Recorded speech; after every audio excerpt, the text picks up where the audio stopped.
আসামে এসেই কিন্তু প্রতিদিনই আমাদের কোনো না কোনো দরকারে বেরোতে হচ্ছে। আজও বেরিয়ে পড়েছি ফুল দিয়ে আমি আর মেয়ে।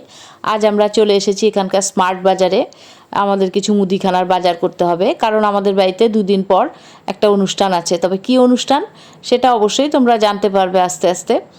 যাই হোক, আমরা এখন বাজার করতে চলে এসেছি। প্রথমে আমরা গ্রাউন্ড ফ্লোরে গেলাম। এখানে দেখলাম যে গ্রাউন্ড ফ্লোরে আমরা যা যা নেব সেসব কিছু নেই। তারপর আমরা লিফটে করে চলে গেলাম ফার্স্ট ফ্লোরে। ফার্স্ট ফ্লোরে এসে আমরা আমাদের প্রয়োজনীয় যা যা জিনিস সব কিছুই দেখে দেখে নিয়ে নিলাম। আমি আবার এক্সপায়ারি ডেটগুলোও দেখছিলাম, দেখে দেখে নিচ্ছিলাম জিনিস। যাই হোক, আমাদের সব কিছু নেওয়া হয়ে যাওয়ার পর আমরা বিল করে নিলাম। বিল করে এখান থেকে একটা টোটো বুক করে আমরা বেরিয়ে পড়লাম, কারণ আমাদের আরও অনেক কিছু কিনতে হবে, সেই জন্য টোটোটা আমরা বুক করে নিয়েছি। আর এরপর আমরা চলে গেলাম একটা গিফট আইটেমের দোকানে।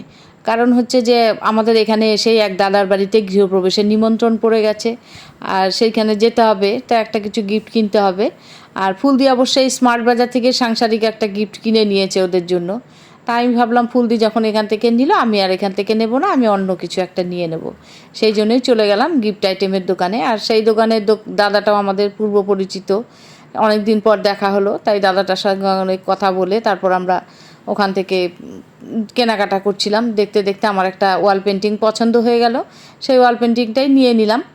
নিয়ে ওটা প্যাক করতে দিয়ে দিলাম। আর আসামে কিন্তু প্রচণ্ড গরম পড়েছে, মানে এই গরমে আমার তো পুরো শরীর খারাপ হয়ে গেছে, শরীরে র্যাশ বেরিয়ে গেছে, এত গরম পড়েছে, সহ্য করতে পারছিলাম না গরম। যাই হোক, গিফটটা প্যাক করতে দিয়ে আমরা আবার একটু দাঁড়িয়ে কোল্ড ড্রিঙ্কস খেলাম, কারণ এতক্ষণ বাজার করেছি আর গরম লাগছে ভীষণ। তারপর এখান থেকে আমরা বেরিয়ে পড়লাম।